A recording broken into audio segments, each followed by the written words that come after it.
What I want to do right now in this episode, I want to speak something into existence. Of course, I always speak, when I'm on the brink of reaching a milestone as far as the listens, if I'm at like 3.9 or 4.9, I'll be like, okay, I'm speaking into existence by the middle of this week, the end of this week, or well into next week, we'll be at the next milestone. We'll be at 4K or 5K, whatever the case may be.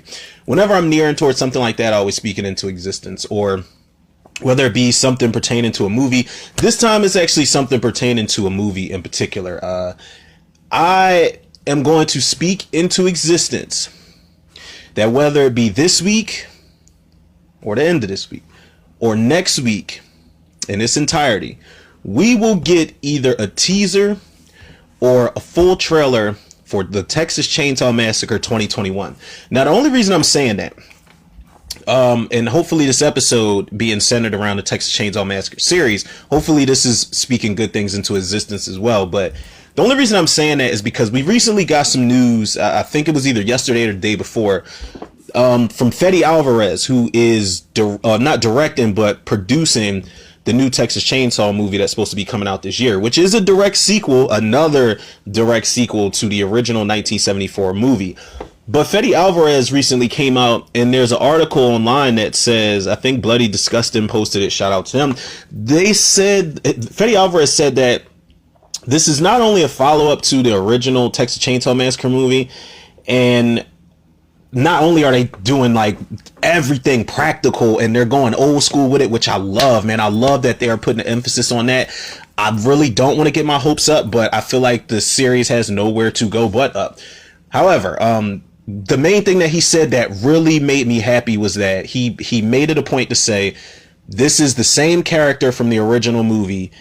And I don't know if he was throwing shade at the Texas Chainsaw 3D direct sequel, but he said this is the original character from the same movie. It's going to be old man Leatherface. You're going to see an older version of the character. That is fucking amazing news, man. And I know people, at this point, people don't really give a shit about Leatherface or the Texas Chainsaw Massacre series.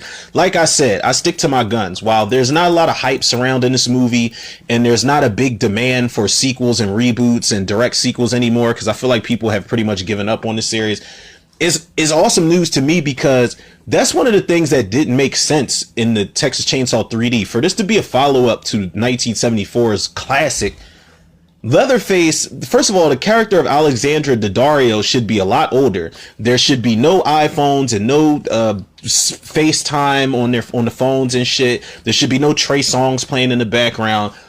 But Leatherface was way too young and way too limber in that movie, man. So the fact that he made it his business to say, yo, we're getting old man Leatherface, I love that, especially if it's taking place in 2021. I'm cool with that. I'm not sure how old Leatherface was supposed to be in that first movie, but I'm cool with old man Leatherface. I would be cool with and I mentioned this online in the comment section, talking to a couple people about the film. I would even be cool if they gave him a limp or gave him a leg brace, like a metal leg brace with a limp, like they did in Texas Chainsaw Massacre 3. And while a lot of people don't like that movie, I appreciate that little bit of continuity, because it goes back to the fact that Leatherface almost sawed his fucking leg off in that original movie. So what they did was, when R.A. Mihailoff played Leatherface in part 3, that made it more of a direct sequel than anything. Just that one little Easter egg right there, that leg brace, and he was limping around on it because of the chainsaw damage. Like, I love little attention to detail like that, man. That shit goes a long way. But I did an episode called No Buzz, and y'all can check that out if y'all want. Basically talking about why I feel like nobody's really talking about this movie, but I am intrigued to see what they do with it, because again, the series has nowhere to go but up. The fucking timeline this is a more dysfunctional timeline than the Halloween series, man. As much as I love Halloween, that timeline is fucking insane.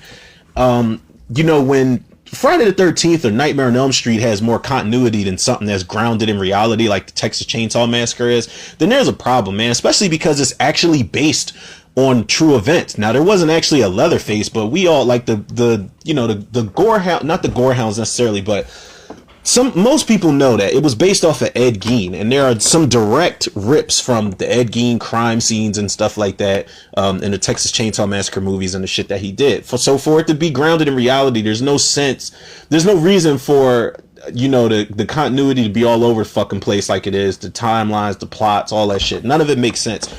But nonetheless, man, what I wanted to do in this episode was something that I haven't done. I don't even think I've done this for any franchise at all. I might have just said something in passing like, yeah, this is my favorite in the franchise, this is my least favorite, but I don't think I've ever done a ranking in the history of this podcast. So funny enough, man, this is about to be, it should have been Halloween, this is about to be the first ranking episode I've ever done, and it's on the Texas Chainsaw Massacre series. What a fucking way to start, right? Because I know we all know, man, this series varies in quality quite a bit, man.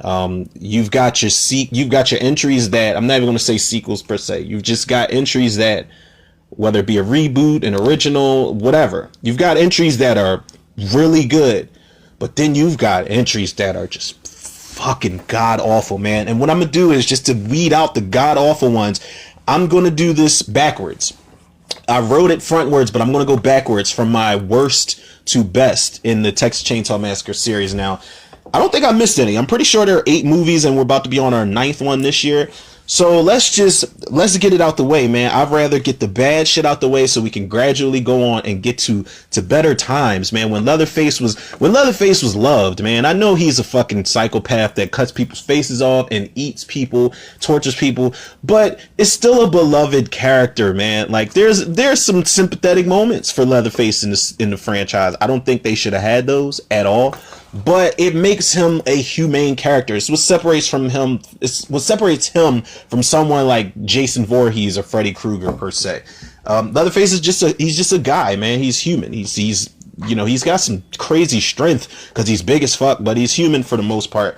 But that's neither here nor there, people. Let's get down to the nitty gritty and really talk about these from worst to best. Now, number 8 on my list. For those that tune in and know me well, whether it be online, whether we, chat in person or over the phone, text, whatever the fucking case may be, messenger, don't matter. If y'all know me well enough, y'all know what the worst of the worst is. Y'all know that number 8 is Texas Chainsaw 3D, which came out in 2013. It was directed by John Lusenhop, who did Takers. I actually like Takers. I know a lot of people said it was kind of a lame, kind of like a Heat, or those run-of-the-mill type of, oh, we're going to do a heist and something's going to go terribly wrong and they're all going to die one by one type of movies. I actually like the movie. I like the ensemble cast. I like how it almost, do I dare say it looks like a Michael Mann type of film? I don't know what type of film they shot that movie on, but it looks great, man. It almost kind of looks like a documentary during certain chase scenes. It looks pretty decent, man, the way that it is. Could have been a lot better, but I don't hate it. Nowhere near as much as I hate this fucking movie, but that's no disrespect to John Lusenhop. He was just doing his job, but listen. First of all, this movie, you had the infamous writer / director Adam Marcus attached to this project, and Deborah Sullivan and Kristen Elms. But when you've got Adam Marcus, who's already fucked up one of our beloved slashers, Jason Goes to Hell. If you don't believe me, listen to my commentary for that movie. I have fun with that movie every time I watch it, but it is not a good film. It is probably my least favorite in the entire Friday the 13th series. Adam Marcus is just a guy that I don't trust him with properties, and then he tries to make excuses after the fact when movies tank and do terribly, and he's a part of it. Fuck it. I don't even want to get into it. It's a whole nother thing. It's going to end up being a whole different episode.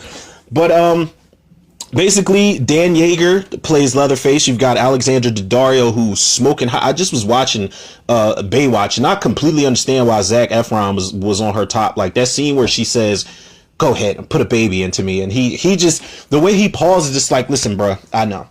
And somebody was telling me watch True Detective because she gets completely buck naked in that joint, but I never watched it. Maybe one of these weekends, I don't know. Trey Songz is in this movie. And John Lucenhop apparently has a thing for casting R&B singers because Chris Brown was in Takers. And like I said, he directed that. Tanya Raymond is in this, who was in Deep Blue Sea 3 for all you shark fans out there. I don't know how many of y'all are even exist out there. Now, the plot basically for... I'll get to why this is the worst, but the plot basically for, you know... I'm going to try not to get too much into the plot of these movies because it's really all the same shit. But this was the direct sequel to the 1974 classic, The Texas Chainsaw Massacre. And I was really excited for this, man, because I'm like, yo, I can't wait to see how they tie things together. The Easter eggs. I can't wait to see if they do a flashback sequence to the original film, which they did. It's the best part of the movie is the first 5 minutes or so when they do that 1974 flashback. It's great when they do that. However, but the plot is, one of the babies, the Sawyer babies, gets taken after the Sawyer family is killed by, some good old boys and some townsfolk. They shoot the house up and burn it up. But she grows up to be Alexandra Daddario, and, one of the Sawyers dies and she inherits this house. And she brings Trey Songz and the gang to the house, and they don't know Leatherface is staying down there. So cue the chainsaw revving up and cue cherry pie flying all over the place.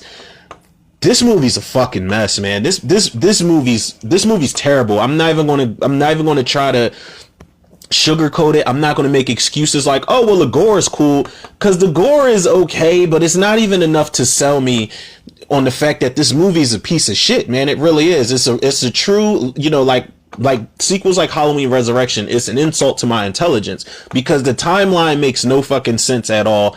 And you expect me to believe that this baby grew up to be this young, hot Alexandra Daddario when she should be like 40 plus years old or so.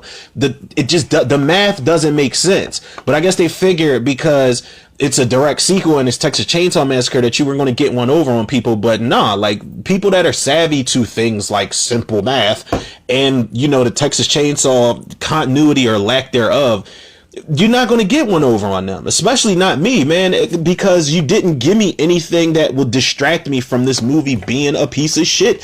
Leatherface has decent moments in this movie. I'm not going to lie, man. He has a moment where he comes out of the darkness and he kills, I can't remember that actor's name, but the guy that's stealing silverware and trying to get into the big door with a screwdriver or something. Leatherface comes out of the darkness and smashes his face in with a hammer.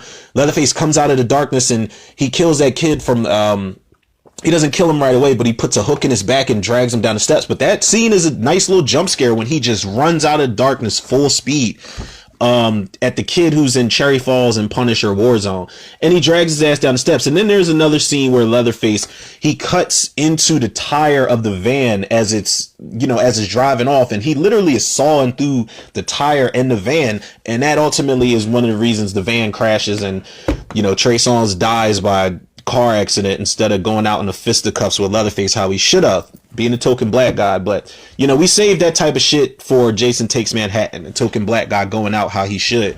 But this movie's trash, man. And then you get that line at the end of the movie, do your thing, cuz, and she, Alexandra Daddario throws him the chainsaw, and Leatherface becomes the fucking hero who kills the good old boys, who are now the mayor and just the townies and the sheriff's son and stuff like. It's stupid. It's dumb. And it makes Leatherface a sympathetic character, which I say is always a fucking big mistake, because the guys are really beating the shit out of Leatherface and Alexandra Daddario runs back for him. It's like, oh, that's my family. Well, she doesn't say it, but she runs back like, I can't leave my family behind, and she helps him, and they walk side by side back home together. Now I know the Saw is family. Family's always been a big part of the Texas Chainsaw Massacre movies, but not like this. Not like this, man. This movie's awful, and there are redeeming qualities of this, like I said, and I hate to sound shallow, but it's got Alexandra Daddario and Tanya Raymond in it. That's the only thing this movie has going for it. At least it has eye candy, because it's just stupid. The plot's stupid, the execution is dumb, and I just don't think it was a good sequel. It had everybody gassed up, and I don't mind them doing a direct sequel nowadays, because it's a big fuck you to the movies like this. It's like when they did another remake of Day of the Dead, but somehow that managed to be worse than the one that Steve Miner directed that had Nick Cannon in it. When you remake the remake, then it's clearly a fuck you, because it's like, listen, you didn't do it right the first time, so let me show you what I can do. It's almost more offensive to people when they remake the remake more than when they remake the actual original film, if that makes any sense. But fuck that movie, man. Now let's move on to number 7. Number 7, funny thing about it is while it's low on the list, I don't hate it as much as I hate Texas Chainsaw 3D. Texas Chainsaw Massacre: The Next Generation came out in 1995. It was written and directed by Kim Henkel. And Kim Henkel, funny enough, was I think either a writer or producer that was on deck with Tobe Hooper on the first Texas Chainsaw Massacre movie. So you automatically think that if Kim Henkel, one of the OGs from the original classic, is on board to write and direct this shit, what could go wrong, right? Right? Everything went wrong. The only thing that went right is Matthew McConaughey, and we'll get to that in a second. But Robert Jacks plays Leatherface. He is the worst Leatherface in the entire series. I do like Dan Yeager's Leatherface over him. Robert Jacks is the worst Leatherface in the series. Rest in peace, shout out to him though, because he did pass away. But like I said, Matthew McConaughey's in this movie. Renee Zellweger's in it. Tony Parensky's in it. Joe Stevens. This is a strange movie, man. And I used to watch this a lot, yo. I kid y'all not. When I was a kid, I had this on VHS, and I was just in such disbelief that this was a Texas Chainsaw Massacre movie they actually made. I used to watch it a lot, man. Like maybe twice a week, sometimes 3 times a week, just to try to wrap my head around exactly what I'm watching. The plot for this movie isn't too far-fetched from every plot we get in the series. There are a bunch of kids. Renee Zellweger's, the main girl, the final girl here. This is actually before her or Matthew McConaughey were stars, but the movie just happened to come out after they were already known for big roles. But Renee Zellweger and her 3 of her friends, they leave prom and they end up, getting into a car accident on the back roads, and they end up having to go for help in the woods. So they run into Matthew McConaughey, who's this crazy trucker with a mechanical brace on his leg that's controlled by a remote. One of the kids dies because Matthew McConaughey runs him the fuck over 1,000 times. Renee Zellweger's getting chased all around the place by Leatherface, and the guy and the girl, I think Barry and Heather, they end up finding Matthew McConaughey's girlfriend, and she's in an office in the middle of the woods, and it's fucking stupid, man. It's dumb. But what they try to sidetrack you with here is they've got so many references to the original movie. They've got a character named W.E. Sawyer, which was, one of the characters from the original films. I can't remember if it was the first or the second. You've got that. You've got fucking, you've got Renee Zellweger running around from Leatherface in the same fashion that Marilyn Burns was running around from Leatherface. She's from jumping out of the window to, running up, getting the door, seeing the door chainsawed, to running upstairs and seeing corpses and shit like that. It's so many references, man. And honestly, nobody gives a shit about the Easter eggs and the references and putting a girl on a hook and you don't see it because you want to leave it to the imagination. None of that shit matters, because the movie is somehow a lot of the acting outside of Matthew McConaughey, for the most part, a lot of the acting is fucking terrible, mainly from the kids. Renee Zellweger's not bad. I feel like she gradually gets better, because when we first see her, not when we first see her, but when she's in the car and they're all having conversations, she's like, he's just lying to you to get you to sleep with him, Heather. Don't believe him. She sounds like she's high as fuck. And the acting is just bad, man. Like I said, Matthew McConaughey is a saving grace of this movie. Another Easter egg they throw in there that's actually, and I tell people this all the time because they're like, what the hell were they thinking when they did that? There's a scene where Leatherface literally puts on a woman's skin. I'm not talking about her face as a mask. I'm talking about he literally puts a woman's entire skin on for the third act of the movie. And a lot of people don't understand that. That is literally a direct rip from what Ed Gein used to do. Ed Gein really used to dress up in women's skin and parade around, outside in women's skin. The dude was thrown off. So that's something that they really went full blown reference with. But at the end of the day, again, it's not enough to take you out of the fact that this movie is awful, man. And then they they really kind of hint at, they don't even hint at it. They show you like the family's being controlled by like the government or the Illuminati or something. Cause this guy shows up to their crib in a suit with strange piercings and carvings in his stomach. And, you know, he ends up helping Renee Zellweger at the end. He's like, would you like to go to the hospital or the nearest police station? And it's just like, none of this shit makes sense in this movie. They don't explain any of it. And I know that they always probably go for what the original went for, which is the unexplained, and it just doesn't it doesn't work here, man. So of course this was when they said, yo, fuck this, man, we got to reboot the series, because this came out in 95. We didn't see Leatherface on screen again until 2003. That's how fucking long this movie caused a setback to be. And it's just a testament to how bad it is. But for some strange reason, man, I'm strangely drawn to this sequel. And a part of it is because Matthew McConaughey is literally one of the top 5 family members ever in the Texas Chainsaw Massacre series. He is batshit crazy. He steals every single scene he's in. This guy was born to be a fucking star, whether he was playing somebody that was crazy or whether he was playing somebody that was super laid back, like how he was in, what's that movie he was in? Dazed and Confused, where he's like, it'd be a lot cooler if you did. Like, it does, either way works for Matthew McConaughey, man, but he's the star of this movie, this shitty movie, unfortunately. Now, number 6, we're slowly getting to happier times, people, but this movie was, I was bamboozled with this one. Number 6 is Leatherface, 2017. And I will tell y'all why I was bamboozled with this movie in a second, man. This was directed by, I can never pronounce this guy's name. Is it Alejandro Bustillo and Julian Maury, and it was written by Seth M. Sherwood. Now, this movie, you have Sam Strike, you have Lily Taylor, you have Stephen Dorff, who's a cast in steel. I know a lot of people love Lily Taylor, but Stephen Dorff's a cast in steel. You got Deacon Frost in the Texas Chainsaw Massacre movie, and he played the little kid from The Gate, so you don't get no better than that. And you have Vanessa Grazi in this movie. I'm gonna tell y'all why this movie bamboozled me, because this was the Leatherface movie that we got after Texas Chainsaw 3D. So after Texas Chainsaw 3D left such a bad taste in my mouth, I remember seeing the trailer for Leatherface, and I really wanted to see it. I'm like, for one, Stephen Dorff's playing a deranged sheriff who's like avenging his daughter's murder at the hands of the Sawyers. Bet. And I said, cool. We see the upbringing of the person that's going to become Leatherface. They described it as a road trip from hell type of movie where we see the origin and the birth of Leatherface. I'm all for it. The way they sold me on this shit, I said, oh yeah, there's no way this can be as bad as Texas Chainsaw 3D. So when I watched it, I think I posted in the Cinemaniacs group when I watched it, and I remember sitting down and thinking to myself, it was one of those moments where something's already happened, and then you just stop and you go, wait a minute, I've been had, like that's why I said I've been bamboozled, because I said, wait,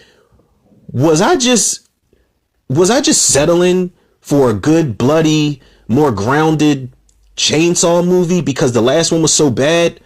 Was I just settling? Or was this movie like, did this movie trick me? So I went back and I watched it again. And I said to myself, oh no. I said, there is no way in hell that this guy played by Sam Strike, Jackson was his name in the movie. There is no fucking way in the cold blizzard filled hell that this motherfucker ended up growing up to be Leatherface that we saw in 1974. It's bullshit, people. It's a decent Three from Hell, Devil's Rejects type of movie. I'll give it that for sure. It's mean, it's vicious, it's bloody, it's disturbing in some scenes. The acting's not terrible. It's not. But this movie does not get a pass, man, because there is no way in hell. Now, spoiler alert for anybody that hasn't seen Leatherface, the 2017 movie. This kid Jackson is this regular kid with a heart of gold who's not really as crazy as the other people that he escapes the institution with, but he ends up being Leatherface. And why? Because he used to play with a chainsaw. He got a chainsaw for his birthday as a kid, and then when they get out and they're trying to drive away from the police, he gets shot in the cheek, shot in the face, and then his mom puts this like leather strap brace onto his face. Leatherface, right? I see what you did there. Fuck you.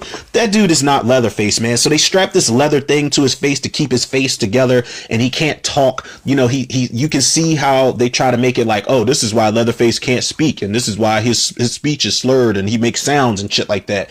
But then you see him make his mask at the end of the movie. He's sitting in the mirror and all of that stuff. You see him kill the girl. He cuts her fucking head off with the chainsaw, and you see Leatherface is officially all about family by the end of the movie. But I'm not buying it, man. When I went back and watched that movie for a second time, I said, nope, you guys tricked everybody. You tricked everybody into, you made a better film, but this ain't a fucking Texas Chainsaw Massacre movie. That's not Leatherface from 1974. Get the fuck out of my face with that. But you know what? It's not as bad as the previous two movies I just mentioned. It is a better film. I will give it that. It's a way more grounded story. They got Nubbins in there, a young Nubbins. They got a young grandpa. They've got the mom in there. They pay attention to things, man, down to the structure of the house. It's still the house from the first movie, but it's just an earlier version of it. But as far as that being the guy I would have bought the fat ball that they escaped the institution with, turning into Leatherface more than the guy Jackson, more than Sam Strike's character. I just couldn't give it a pass for that, man. I'm so sorry, but it's not, you know, if you haven't seen it, and if you haven't seen it and you're listening to this episode, I'm sorry I spoiled it, but I did give you a warning. But I do recommend y'all check it out just to judge it for yourselves, because it is literally not the worst in the series, man. I think the majority would agree with me in that case. I think The Next Generation is arguably the most hated sequel or just entry in general as far as the series goes, amongst the majority. But that's just me, man. It's just me. Now, moving on. I know a lot of people are going to be pissed off about this, because I know there are a lot of purists of this film. There are some crazy fans for this movie, and a lot of that is due to the cast and due to the people that are behind it, the director and the special effects meister in particular. But I just, I like it, and I always have fun with it, but I'm just not crazy about it like everybody else is, man. That doesn't mean that I hate it. I just, it's just number 5 on my list, man. And that is Texas Chainsaw Massacre 2, which came out in 1986. And it was directed by Tobe Hooper. It was written by Tobe Hooper and what the fuck? I always get this this is a long ass name. L.M. Kit Carson. Like, damn, just say L. Carson or Larson, something. But that, no disrespect. No disrespect. Now, Bill Johnson here. Bill Johnson, I'm not hating on Bill Johnson as Leatherface. He gives one of the best scares that Leatherface gives in the entire franchise when he first appears in the movie. No, when he first appears in the radio station. That's a good jump scare right there. But Bill Johnson is just one of the more sympathetic and goofy and freaked out Leatherfaces that we've seen. Not my favorite, but definitely not the worst. Jim Sedow comes back to play the cook, Drayton Sawyer. Bill Moseley comes in to play Chop Top, one of the top 5 family members, along with Matthew McConaughey. Bill Moseley is definitely number 1 for me. He's awesome in this movie, man. He is a show stealer, man. Every scene he's in, he's just full of energy, man. He gives the most energy out of everybody in this entire movie, I think. Dennis Hopper, who is a cast in steel in this movie. I'm not sure how big he was at the time, but I'm pretty sure he was a big deal for this movie. And Caroline Williams, who was, one of the most underrated scream queens of this franchise, and just of horror in general, because she screams really well. She runs around all over the place, and by the end of the movie, she's crazy as fuck with a chainsaw in her hand. And I love her, man. She actually made a cameo in Texas Chainsaw Massacre 3 as a reporter, and she also was in Hatchet 3 and Rob Zombie's Halloween 2. So shout out to Caroline Williams, man. She's no stranger to the horror genre. Love her to death. But this movie, man, this supposedly takes place 10 years after the original film, and Dennis Hopper plays Lefty, and he's like a sheriff or a cop that is related to Sally and Franklin Hardesty somehow, and he wants to get down to the bottom of these chainsaw happenings. And Caroline Williams, who plays Stretch, she works at a radio station, and she happens to hear these 2 yuppie preppy dick kids get murdered by Leatherface on the road one night, and she has it on tape, and she goes up to Dennis Hopper, and they kind of I wish that they would have had more time to form a tag team, because you really don't get a lot of interaction with the two. You just basically get this cat and mouse thing where he wants to save her, but by the time they run into each other, shit's already about to hit the fan.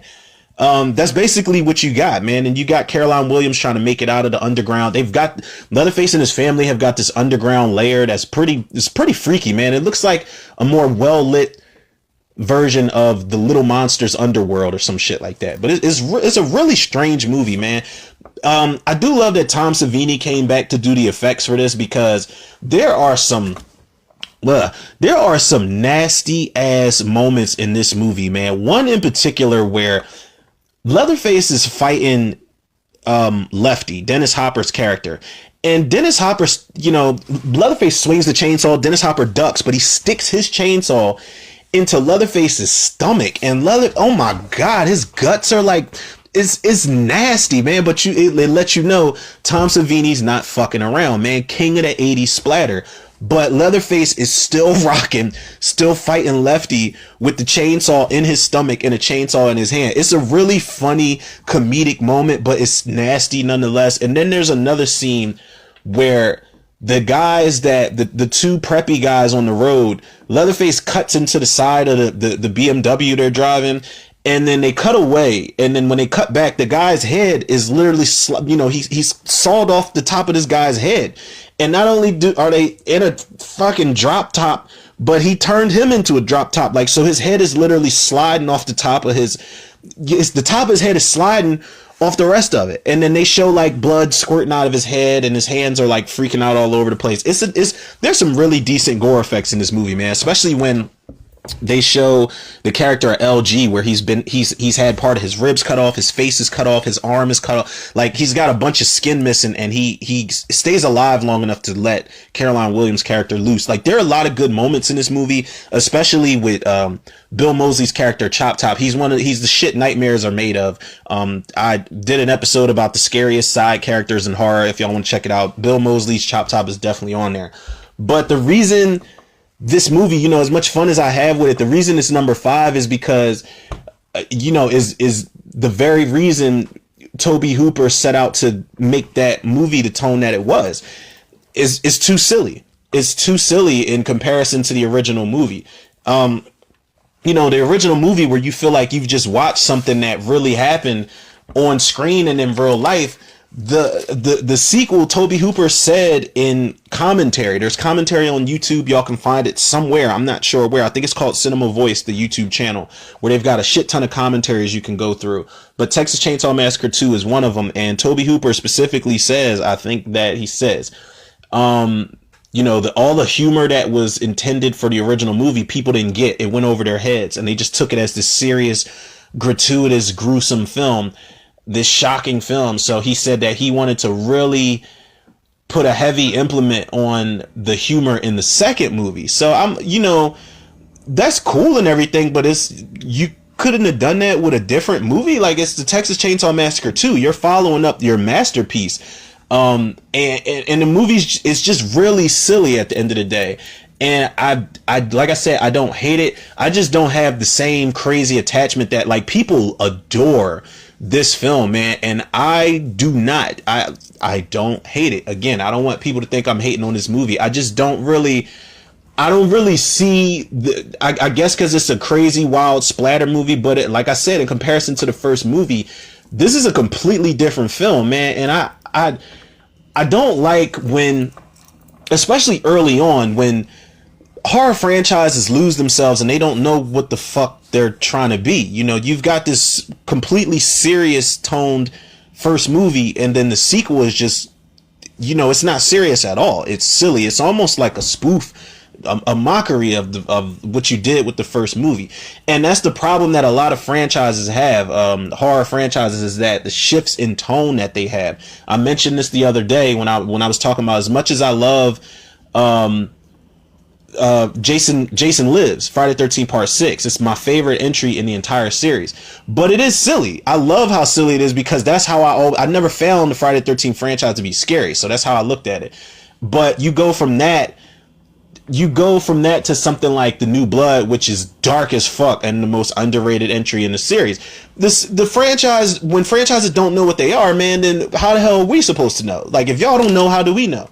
Nobody knows. You know, nobody knows at the end of the day. But at the end of the day, I do have a lot of love for it was a good childhood movie for me. I still watch it every once in a blue. Texas Chainsaw Massacre 2.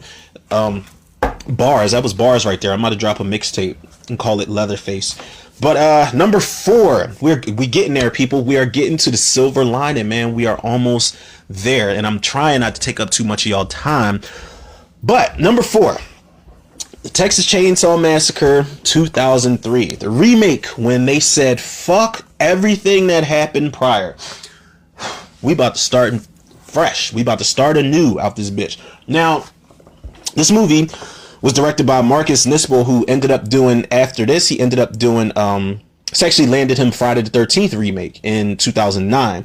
And it was written by Scott Kozar. Now, Andrew Bynarski plays Leatherface. He is my, do I dare say he's my favorite Leatherface, man? I don't want to disrespect Gunnar Hansen. I know I gotta respect the OGs, respect the template. He's my second favorite. I'll say that. Because you gotta respect the OG. That's like me saying Nick Castle ain't my favorite Michael Myers. Nick Castle will always be my favorite Michael Myers. But I got love for Tyler Mane and how brutal he became. So it's kind of the same thing here. Gunnar Hansen, rest in peace, is the OG. But Andrew Bynarski, a.k.a. Zane Geef, a.k.a. that football player in Any Given Sunday, a.k.a. the biggest skinhead racist in Higher Learning. He's a bruiser as Leatherface, man. I love him in this movie, man. He's intimidating, he's scary, he's fast. He's got everything going for him. You've got Arlie Ermey, rest in peace, shout out to him in this movie. Jessica Biel, Eric Balfour, Jonathan Tucker, Lauren German. You've got a really good cast here. Same premise as the original movie, but they do what Night of the Living Dead 1990 remake did, was kind of when you think that things are going to go a certain way, they keep throwing you curveball after curveball after curveball. But at the end of the day, it is very true to the original film. But I love that this remake stands the test of time because it did his own thing. It's got his own tone. It's got his own flair to it. And I love that, man. And this is the remake that is responsible for the remake craze that we got in the 2000s, man. We had remakes before it, but the Texas Chainsaw Massacre was such a different remake, so vicious, without even really being violently brutal at all. Or gory. There's not a lot of gore in this movie. Like, there's not a lot of gore in the original. It's all implied, and it leaves a lot to the imagination. But this was the one that really, like I said, man, this stands the test of time, and it was so successful, and fans responded to it so well that people said, yo, we better get on this slasher remake train, man, and keep it rocking. And they did, for better or worse. This was the one that set it in motion. Like I said, it's pretty much the same premise with a bunch of different curveballs in the essence of Night of the Living Dead and stuff like that. But this one, this is so close to being, one of the better. Well, actually, it is one of the better ones, but it's so close to the number 1 Texas Chainsaw Massacre movie on this list because just the impact it had when I watched it, man. I remember watching this movie, and I remember, like, I don't really get tense a lot. Like, it takes a lot to get me tense. The Green Room is one of the more recent movies I've seen in recent years that got me tense as shit. Hereditary was another one, but it takes a lot to have me like, oh my God, I don't know what the fuck's going to happen, and I really need to keep inching myself closer to the screen, but I feel like something's going to jump out and I don't know what's going to, like, I don't do too much of that when I watch horror movies. It takes a lot to get that side out of me when I watch horror movies. But this, I remember the first time I watched it, and the movie itself, man, the direction is great. There's a great shot, and it lets you know Marcus Nispel was a different director, man. That shot of, everybody in the van screaming when the hitchhiker shoots herself in the mouth, and the camera's pulling back, and it pulls back from her, like, it goes inside her mouth and out the exit wound in the back of her head, and then it pulls back even more to the bullet hole in the back of the van, and then the camera keeps pulling back while everybody's running out the car. That's one of the greatest shots I've ever seen in cinematic history in my life. And it's simple. It's simple as fuck.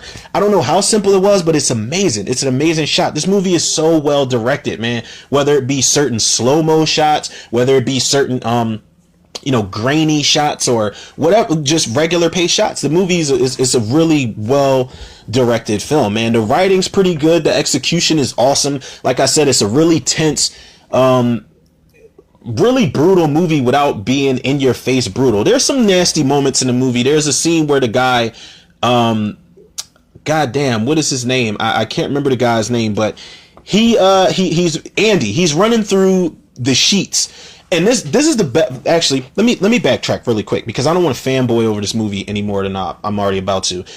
When I first watched this movie, the scene where Kemper, Eric Balfour's character, drops the keys off the door and opens up the door, and then they cut to the cartoon on the TV, and then they cut back to him, and Leatherface literally just appears in the frame and smashes the back of his fucking head with that sledgehammer. Not only an homage to the original movie when Kurt gets his head smashed in with the mallet, but the way they did it, man, I don't want to say it's more effective than the original, but shit, that scene is intense, man. And then there, like I said, there's the scene where Leatherface first pops up, which is crazy, it's bonkers, it's fast paced. It doesn't give you any room to breathe until Andy gets his leg cut off. And in that scene, Leatherface does teleport. That motherfucker teleports in that scene. Nobody could tell me different. But, Arlie Ermey steals the show as the sheriff. He's awesome, man. God rest his soul, man. He was an amazing actor, and in this movie he literally steals the show from all the kids. He steals the show from Leatherface, from the supporting actors who play the family members, whether it be the grandmom, the two ladies in the trailer, the little kid Jedediah. He is that guy in this movie, man, and this it's a reason why this is number 4. But it ain't fucking with number 3 though, man, and I know a lot of people disagree with me, but I don't give a damn. Number 3, Texas Chainsaw Massacre: The Beginning. Now, these two movies go hand in hand. The remake came out in 2003, and Texas Chainsaw Massacre: The Beginning, which is a prequel, came out in 2006. They both were under Platinum Dunes. Now, Platinum Dunes, man, I don't know what they were on to, but I wish they would get back to doing more like gritty, violent reboots, man. I feel like that's the way to go, and they were doing a damn good job because they were behind the Friday 13th remake also.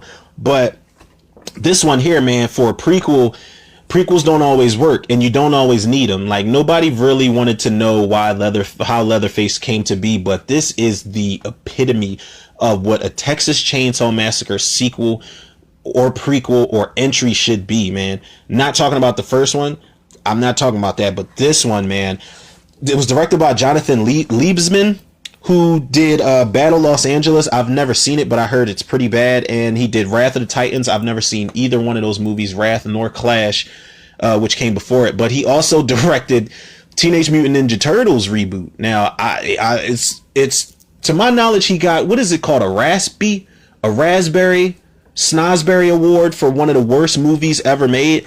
I don't think it's that deep. It ain't fucking with the original 1990s Ninja Turtles, but that Ninja Turtles reboot that this director did, it's not that bad, man. It's really not. It's really got a lot of callbacks to the 1990 movie, and I like that they layered CG on top of actual actors, but it could have been a lot better. It could have been a lot darker, but I don't fault that guy for that because he did this, man. And, Sheldon Turner wrote the script. Andrew Bynarski came back to play Leatherface, and he's got his Mankind shit going on now because, of course, it's an origin story. So we get to see the birth of Leatherface. They threw him in the dumpster, and then Arlie Ermey's character and the character of the grandmother, they find him in the dumpster, and Arlie Ermey's like, that's the ugliest thing I ever saw. And then the credits come on, but then they don't show his childhood. They just show like newspaper clippings and stuff. But Andrew Bynarski, of course, he doesn't have a skin mask at first. He's got this mask made of like animal skin or something like that wrapped around his face, and he literally looks like Mankind if they did a fucking, it looks like if Rob Zombie did a Mankind origin story or something, yo. That's exactly what that looks like, because he looks like a badass even without the skin mask, and when he puts the first skin mask on, it just makes him look even crazier. But Arlie Ermey comes back. Jordana Brewster's in it from Fast and Furious, so I love her and everything. Diora Bayard is in this. Matt Bomer, Taylor Handy. The thing about this cast, really quick, not only the cast is good, but the way that these characters are written. I love these characters, man. These are some of the smartest characters in the entire Texas Chainsaw Massacre franchise. because even though they get caught when they try to run away, they've got a fucking plan, yo. They're not just sitting around waiting to get killed. Yeah, they get captured, but they're tied up in most scenes. They're tied up, they're being tortured, or they're getting the shit beat out of them with a nightstick and getting kicked around. But when they make a break for it, it's a really it's a pulse pounding scene, man, and I root for them to get away every time I watch the movie, even though it plays out the same way. And Leatherface does teleport in that scene also. Diora Bayard, she gets in the truck and she starts it up, and you think she's home free. She's about to literally be on the road, and Leatherface pops up on the side of the truck and puts a hook in her fucking shoulder and just drags her ass out the fucking. He drags her ass, throws her out the fucking truck while it's still moving, and it's like a chain reaction to things, because when that happens, the brother, the chick's boyfriend, he steps on a bear trap, and then the other brother reacts to the brother stepping on a bear trap, and then Arlie Ermy hits the one brother in the head, in the face with a shotgun, and he goes down for the count. It's a chain reaction of shit, but they do make a break for it, and they got a plan to escape, man. I love the hell out of these characters. And this is probably the most I've rooted for the character since Texas Chainsaw Massacre 3. But I had more to root for this time, man. But other than that, you get the crazy family shit, you get the Leatherface origins, you get the Leatherface stuff, you get the viciousness, you get the house again, the same house. You get to see how Uncle Monty loses his legs because he's in a wheelchair in the 2003 remake. You get to see that Leatherface cuts his legs off, and you get to see that Arlie Ermy loses his teeth because one of the characters bashes his face into the front porch. They make a lot of things come full circle, man, and I respect the way that they paid attention to the detail. But this is one of the most vicious prequel, sequel, remakes, whatever you want to call it. This is one of the most vicious movies I've ever seen, man. When the gore or violence, when they go in hard, man. Whether it's gunshot wounds, whether it's a cutthroat, whether it's a bear trap, whether it's chainsaw work, somebody getting sliced down the middle or split up the middle, whatever the case may be, man, it's nasty. And this ending, spoiler alert, it's a shocking ending, man, because it's the ending that you don't get all the time in horror movies. You want your final girl to get away, especially Jordana Brewster from Fast and Furious. You want Mia Toretto to get away, especially in a speeding car. But Leatherface pops up in the back seat and chainsaws her to death, and he just literally walks off down the road at the end of the movie. So it's like the ultimate chainsaw movie, man. I love this movie so much, man, and it's number 3, rightfully so. Now, if y'all ain't know, y'all already know what number 2 is. Y'all should know. And I did commentary for this if y'all want to check it out, man. I don't like to keep plugging everything, but I gotta let y'all know what I do and what I did out here. Now, number 2, Texas Chainsaw. I'm sorry. Let me be PC here. Leatherface, the Texas Chainsaw Massacre 3. Which came out in 1990. Now, this was directed by a guy who I think is an underrated director who does not get enough credit out here in the worlds. Jeff Burr, who directed The Stepfather 2 and Pumpkinhead 2. Clearly, he's got a thing for sequels. But I don't mind this guy at all. And it was written by David J. Scow, who David J. Scow's had his hand in a lot of different properties. But the first thing I think of when I think of David J. Scow is I think of how he's that guy in The Crow who gets pulled under the table during that big scene where Top Dollar is having a meeting and Eric Draven comes in and he's like pointing at Skank. He's like, I just want him. David J. Scow is the guy who gets pulled under that table in that scene. But he also did a good job writing the script, man. But Jeff Burr, I want to say something about Jeff Burr, man.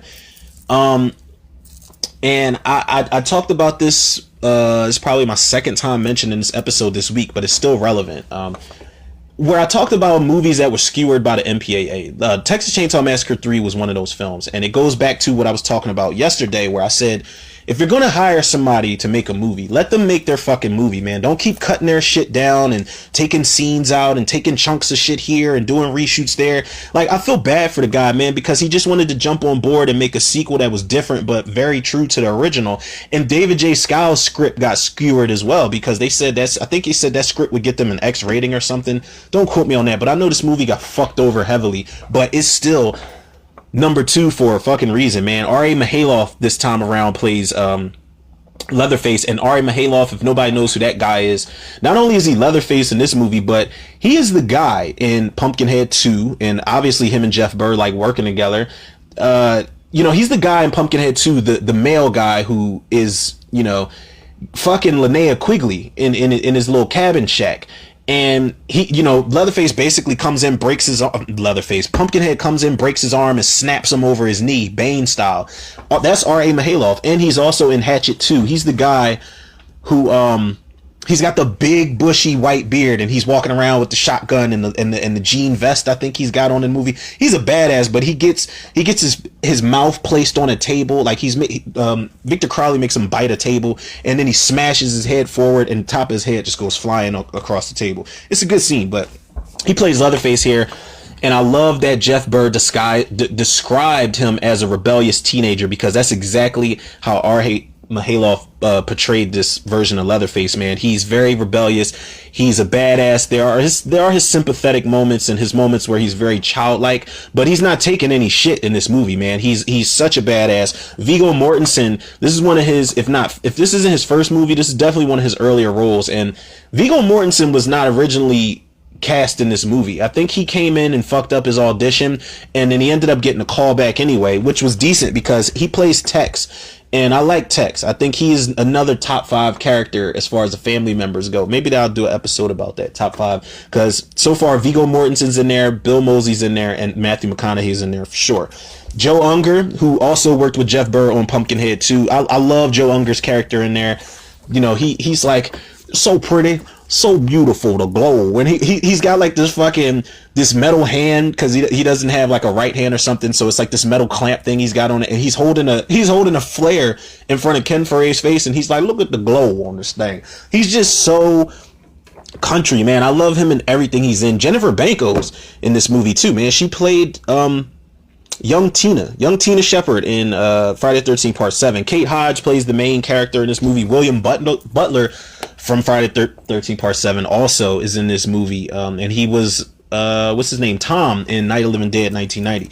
And like I said, Ken Foree, who's no stranger to horror, man. Dawn of the Dead, this movie, Halloween, The Devil's Rejects. He's been in a lot of horror shit, man.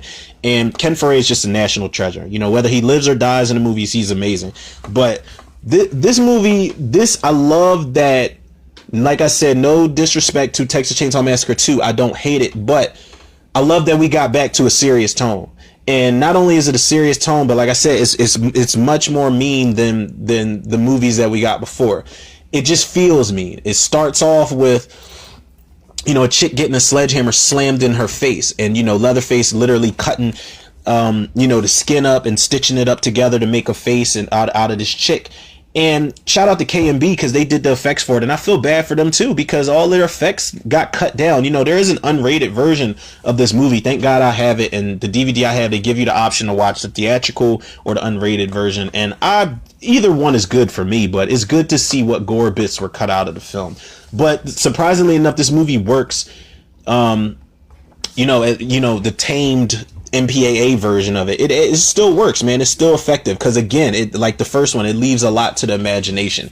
And if you're smart, you'll do that. You don't always have to have a shit ton of gore. And it's funny, because if you go into a Texas Chainsaw Massacre movie, the first thing you think is people getting mauled to death with chainsaws, cherry pie all over the place. But this movie doesn't really, the theatrical version anyway, doesn't really give you that. What it does give you, two characters I root for, even though William Butler's a fucking asshole towards Kate Hodge's character, Michelle.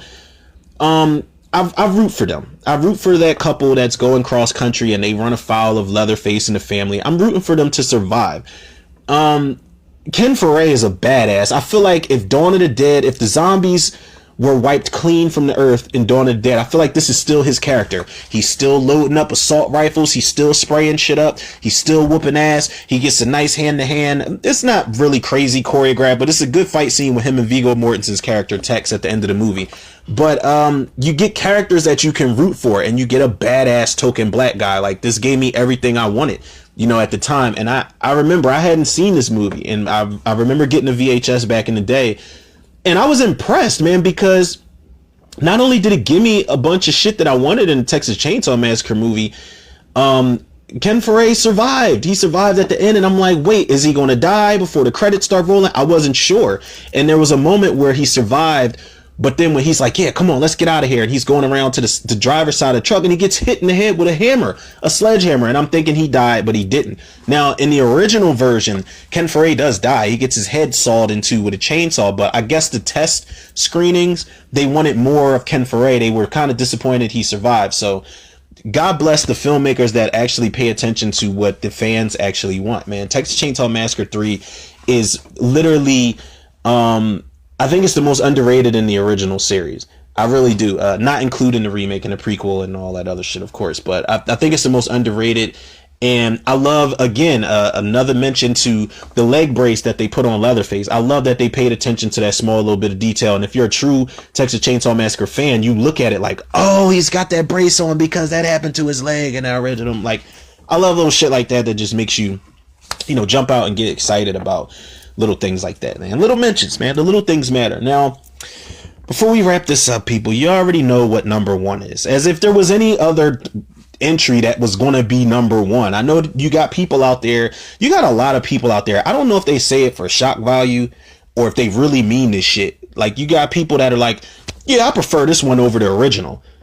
And in some cases, I say that. I love the Sorority Row remake over House on Sorority Row.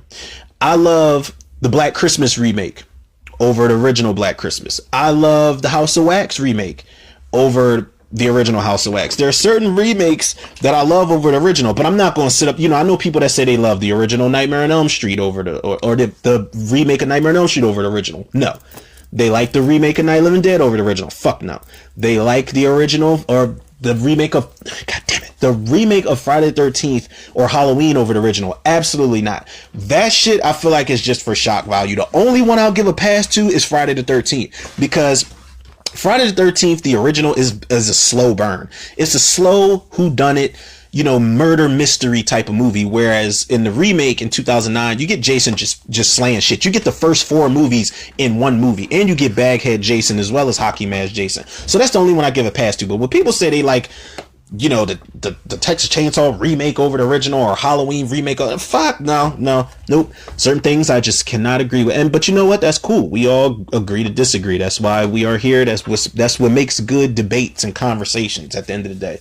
Healthy debates. But of course, number 1 is the Texas Chainsaw Massacre 1974. And we know, God rest his soul, Tobe Hooper. I think everything was after this. I think Poltergeist was definitely after this. Funhouse was after this. Life Force was after this, which I've never seen. From what I heard, Life Force, was about vampires in space. Is that true?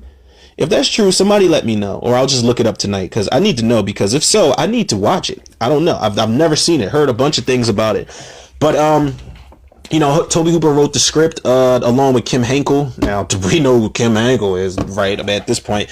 Gunnar Henson, the late great, played Leatherface, and of course, he's the OG, man. He's the template. He is the one that some people will go back, and he's the one that people go back and watch to prepare for a Texas Chainsaw Massacre role at the end of the day. Jim Seedow, I mentioned him because he was in the sequel, but he is originally the cook in this movie.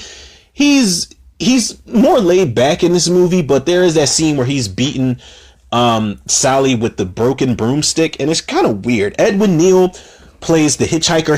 He's creepy as hell. He's top 5 family members. John Dugan plays Grandpa. And John Dugan, I didn't know that he was like a 20-year-old kid when this movie came out, or however old he was, because he reprised his role as Grandpa in Texas Chainsaw 3D. And hopefully they paid him a hefty sum for starring in that piece of shit. Marilyn Burns is in it. Rest her soul, man. Paul A. Partain, Terry McMinn is in the movie. Now, of course, this movie is a classic, man, but the reason it's number 1, I can't just be like, oh, because it's the first one. No, the reason this movie is number 1 is the same reason this movie is in my top 5 or 10 scariest horror movies of all time. This shit feels real. It feels like, how everybody says this movie feels like you're watching a snuff film? They're very much correct about that, man. It feels like you're either watching us like that or a documentary. You know what I'm saying? It feels like somebody back then really filmed it with real people, and this shit really happened. Like on some Blair Witch shit. Like if say they advertised this and you never saw Marilyn Burns, Paul Partain, Terry McMinn, the other 2 actors that were in the van with them. Say you never saw them after this movie, they would think that this shit is real. If they never showed up for interviews or talked about it or anything, they would think that this movie was real, man, because it feels, it's a weird, almost uncomfortable viewing every time you see it, because you don't really see, even though Sally Hardesty gets away in the end, and I'm curious as to how they're going to follow up with that in the new Texas Chainsaw Massacre movie, but even though she gets away at the end, once it's over, it's like, the fuck just happened, yo? Like, what? It's really no happy ending, you know, and you know there's not going to be no happy ending when shit starts going crazy. Like the beginning of the movie, you get this really weird sound, you get sound effects, you get a really weird opening sequence, and then you see that body that they dug up. You know, they're grave robbers in the movie too, so you see that body they got strung up to that fence. And you just know, man, as things go along, even when the character Kurt gets murdered by Leatherface, which is one of the greatest reveals ever, when he gets murdered, you know, like, this isn't like Friday the 13th, man, like, or Nightmare on Elm Street, where you know there's a way you can stop this killer, and then that's that at the end of the day. These motherfuckers don't even know if they're going to survive the night or the day, because the majority of the movie shot during the day, which I think is a really different move for filmmakers to do that and still make the shit scary. You know, I that's a testament to Tobe Hooper, man. I feel like that was a really good choice. There's a good chunk of the movie that takes place at night, but a lot of this shit happens in the daytime and is well lit.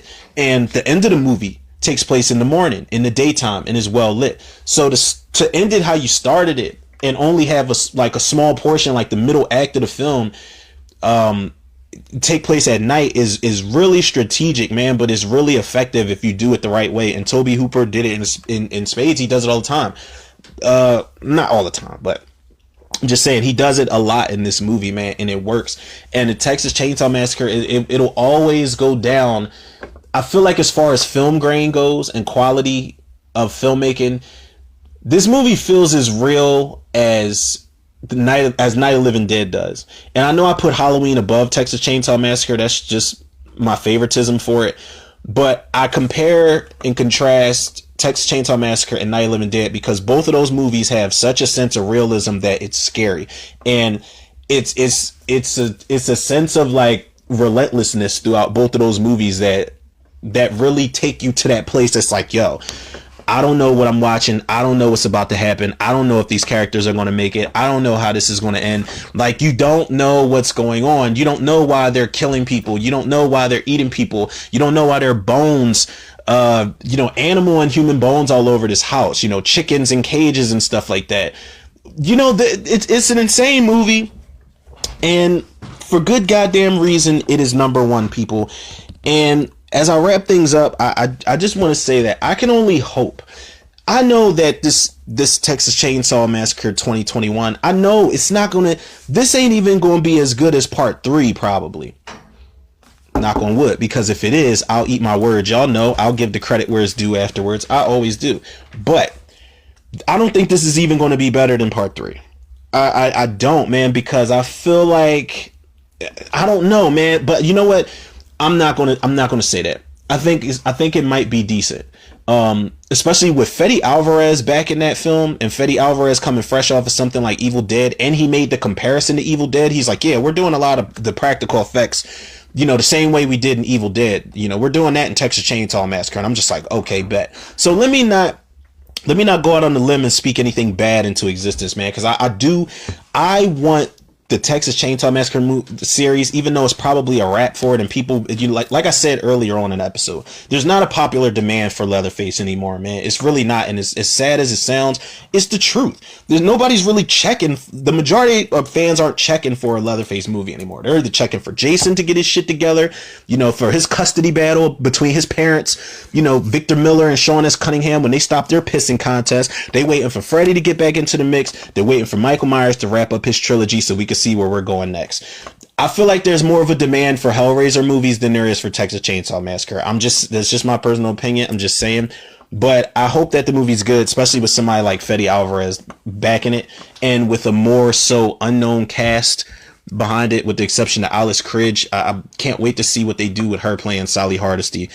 But hopefully it gets back on track, man. Even if they go straight to if we don't even get any more theatricals and they just go straight to streaming services, I'll be cool. Like, okay, well, they're rebooting the entire series now. So now their timeline can go, okay, 1974, then they got the 2021 movie, then they can do a sequel to the 2021 movie if it's successful enough.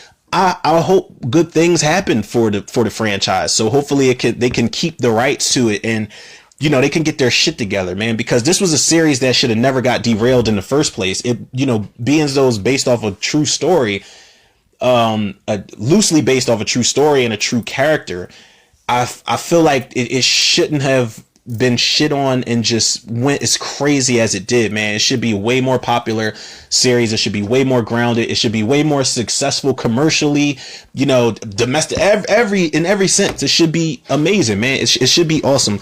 But yeah, people, that pretty much wraps everything up, man. I really hope it's good, man. I'm gonna speak it into existence just one more again. I'm gonna speak it into existence. I hope that I know we're going to get a trailer for the Texas Chainsaw Massacre 2021, whether it be the end of this week or the end of next week. We're going to get one soon, within the next 2 weeks, people. I'm speaking it into existence. I already know it's coming. We know what's about to happen. So if it happens, y'all already know I'm the one that spoke it into existence first. I already said it first. And my cat literally just scared the shit out of me, because every time I'm recording, he comes down here to be nosy. But y'all already know where to go, man. And just in case y'all don't, which y'all should at this point, man, come on, damn it. But y'all can follow the podcast on Anchor, Spotify, iTunes, Google Podcasts, Apple Podcasts, Overcast, Pocket Cast, Breaker, Radio Public, and Podbean. Shout out to Anchor. Follow me on Facebook and Instagram, Romero Tutor. Shout out to the Facebook movie group, The Cinemaniacs. And last but definitely not least, because y'all are the reason that we are at this 5K. Shout out to the Tutor reviewers, the listeners, the lovers, the supporters out there. Y'all already know what we're shooting for. Y'all already know we're shooting for the 6K, man. Some good things cooking, man. I can't talk too much about too many of them, but I'm trying to get some people on the podcast, some special guests that I want to interview on the podcast popping. A lot of people agreed, more people than I thought would agree, so I just have to follow up on that, get my outlines and shit together. So y'all can expect some I would say some faces, but since this is an audio podcast, it would be voices, right?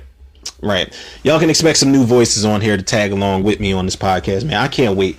Cannot wait, man. Some secret project shit is in the works as well, man. I was gonna mention something about the YouTube channel, but I'm not gonna do that. I'm not gonna sell that any more than or hint at that any more than I have, because I know for a fact, and humble enough to admit, that that's not in the cards right now, man. That's not in the cards right now. Maybe if I can transfer this audio onto YouTube and it just be a screen and just pics pop up while the audio episodes are playing, that's something different. But I want to make sure my layout is right. I want to make sure the equipment is right, the setup, everything's got to be completely right before I do that Tutor Reviews YouTube channel. It's got to be right, man, because I feel like the listeners deserve that, and the viewers will deserve that, because they'll be tuning in and actually looking at my crazy ass as opposed to listening to my crazy ass. But love you guys nonetheless, man. Y'all already know the love and support y'all show me. I show it back to y'all tenfold and then some. So, that being said, people, yours truly, Romero Tutor. Another episode of Tutor Reviews in the can. I'll check y'all on the next one.